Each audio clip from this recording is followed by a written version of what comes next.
I'm curious from what you've seen so far, and I could talk a bit about some of my favorite things, but would have been your favorite things that you've seen used with some of the workflows and the assistant there? Yeah, sure. So, like, I guess one example is we partnered with this AI translation company called Smartling, and they were using our power ups to basically identify accounts that had a gap in translation on their website. So you look at, what are the different websites it's translated into, and then you kind of look through, okay, is there any gap in translation? And I thought that was a pretty powerful use case. Kind of goes back to like the proven pain point or like the alpha that you could really call into, and like the message basically writes the message itself. That's Mm. one example.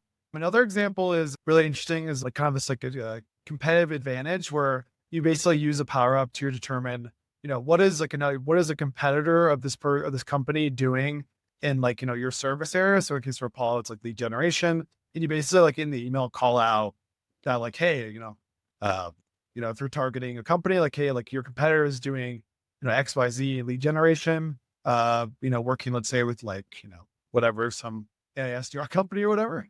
And then like, oh, like, maybe Apollo would be a good fit for you to kind of compete with them to get ahead. And that kind of creates this like almost feeling of like you're behind. And when you feel behind, you want to kind of claw your way back. And I think that was a pretty interesting use case as well.